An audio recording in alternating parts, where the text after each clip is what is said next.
Okay, we've got data collected on the number of hours Robin watched television on a number of days of the week. It wants us to create a box plot of the data. Now, one mistake some students made last year was that they thought they wanted to make 3 different box plots. It doesn't. It says create a single box plot with the 15 values.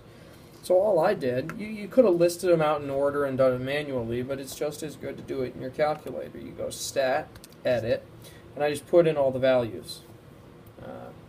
4, 3, 3.522, right? 4, 3, 3.522, etc. Put in all 15 values, right?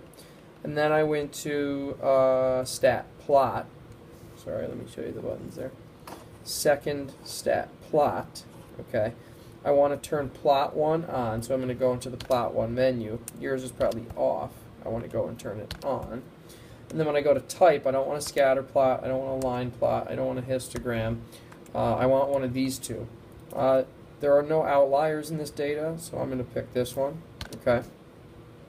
And then to make sure sometimes if you have like the standard graph window up, it doesn't look good. So you want to go to Zoom and then go down to Zoom Stat, which is choice 9, and that'll fit it nicely in your window. Okay, but now what are these values, right? We don't know what they are, so that's where you use the trace button, and now it's going to hop in between the minimum, the first quartile, the median, etc.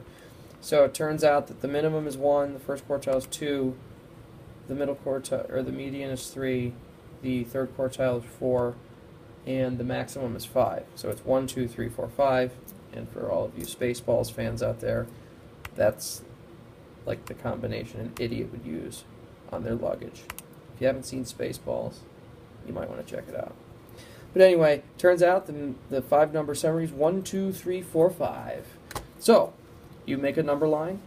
I just did 0 through 10. 1, 2, 3, 4, 5. You make your 5-number summary. You got to make sure your labels are there. Number of hours is down here, and the number of hours of TV watched per day. It needs a title. Other than that, you got it. Okay, on to 35. 35 basically talked about a rental card. She put $175 on it, and then after 1 movie was rented, it was $172.25 left. After 2 movies, $169.50. After 3 movies, $166.75. So what we find out is that each movie costs $2.75, right? And it's constant, so it's minus 275. Oops, 275.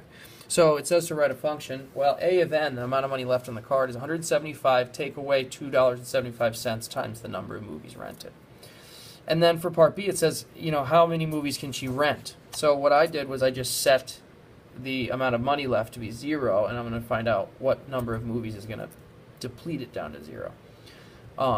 So add 275, or I'm sorry, I subtracted 175 from both sides.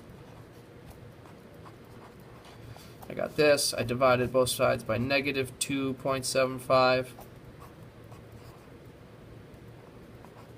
And when I did that, I got that n is equal to this 63.63 repeated, which means that she can only get 63 movies because she doesn't have enough to get a 64th. She can get maybe like 2/3 of another movie, but you can't do that. So 63 movies. We don't round up here. And then it says to explain. So here's what I wrote. I set A of n, which is the amount of money on the card, to 0, and then solve for the number of movies. Since the answer was between 63 and 64, she can only rent 63 since she doesn't have enough for a full 64th movie. And that's that.